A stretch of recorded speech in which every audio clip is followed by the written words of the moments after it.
আম্মু। Thank you. তুমি বানাইছো? একটা আম্মু দিল। হ্যালো এভরিওয়ান, আসসালামু আলাইকুম। নিশ্চয়ই সবাই অনেক ভালো আছেন। তো আজকে আমি আমার স্পেশাল দিনের একটা স্পেশাল ব্লগ আপনাদের সাথে শেয়ার করছি।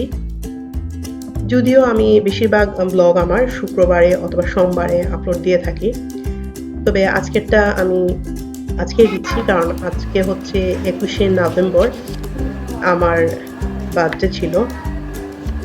তো সকালে উঠেই আমার মেয়ে আমাকে বার্থডে গিফট দিয়ে দিয়েছে। তো এখন আমি ব্রেকফাস্ট শেষ করে একটু নেটে বসলাম। বিভিন্ন সোশ্যাল সাইটে আমার প্রিয়জনেরা আমাকে বার্থডে উইশ করেছেন, তো সেগুলো একটু চেক করছিলাম। আর ওইদিকে পিসিতে একটা ব্লগ আপলোড দিচ্ছিলাম। তো গিফট বড় কথা নয়, সবাই মিলে উইশ করলেই আমার আসলে খুব ভালো লাগে উইশগুলো পড়তে। তো আজকে ভাবছিলাম যে বিরিয়ানি রান্না করব। তো আমি খুব শর্টকাটে সিম্পলি বিরিয়ানি রান্না করি। তো আজকে সেই বিরিয়ানিটাই রান্না করছি। তবে এখানে আমি রেসিপি দিতে পারছি না বলে দুঃখিত। তবে ইনশাআল্লাহ আপনাদেরকে আরেকদিন আমি আমার এই বিরিয়ানির রেসিপিটা শেয়ার করব। তো আজকে খুব ছোট্ট একটা ব্লগ রেডি করেছি আমার বার্থডে উপলক্ষে। তো ছোটবেলা আব্বা আম্মা অনেক ঘটা করে আমার বার্থডে পার্টি পালন করতেন। বাড়ির সবাই আসতো, মামা মামি সবাই আসতো। কিন্তু যখন একটু বড় হলাম স্কুল লাইফে, তখন দেখা যেত যে বেশিরভাগ সময় আমাদের স্কুলের বার্ষিক যে পরীক্ষাটা ছিল, ফাইনাল পরীক্ষা, সেটা এই নভেম্বর মাসেই থাকতো। আর 21শে নভেম্বরে মানে আমার বার্থডের দিনেই আমার সবচেয়ে আতঙ্কের সাবজেক্ট ম্যাথস পরীক্ষাটা থাকতো, যেটার কারণে তখন আর বার্থডে অতটা মানে ভালো লাগতো না। তারপরও আমার কাজিনরা মিলে আমরা সবাই মিলে ছোটখাটো পার্টি করতাম।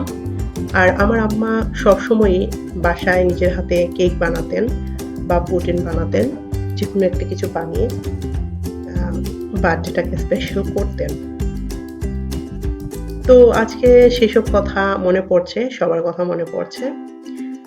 তো আমরা তো ঘরোয়াভাবেই বার্থডে পালন করি। তো আমার হাজব্যান্ড, আমার বাচ্চারা সবাই মিলে আমরা জাস্ট একটু খাওয়া দাওয়া করলাম, সেলিব্রেশন করলাম, এই আর কি। আর বাচ্চারাও এই সমস্ত ব্যাপারে অনেক হ্যাপি হয়। বিশেষ করে সাইন ও অনেক পছন্দ করে বার্থডে পার্টি এই সমস্ত। তো আজকে আমার ঘরের কর্নারে একটু ডেকোরেশন করেছিলাম। এটা আমি নিজে বানিয়েছিলাম ফ্লাওয়ার দিয়ে। তো আজকে এটাকে আরেকটু সুন্দর করে ডেকোরেশন করেছি।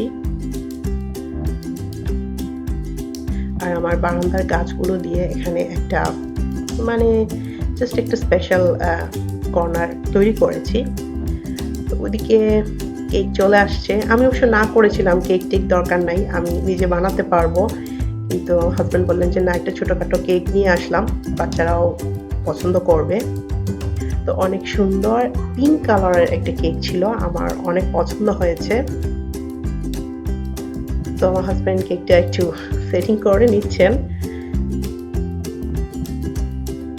তো আসলে একটু আনন্দ বাচ্চাদের সাথে সবাই মিলে আজকে করেছি, তো অনেক ভালো লাগলো। গোলাপ ফুলগুলো অনেক সুন্দর ছিল আর অনেক ফ্লেভার ছিল এগুলোর মধ্যে। তো ভাবলাম যে এগুলাকে একটা ফুলদানিতে রেখে দিই। ফুলদানিতে রেখে পানি দিয়ে দিলে বেশ কিছুদিন টাটকা থাকে, তো সেই জন্যই ফুলদানিতে রেখে দিলাম।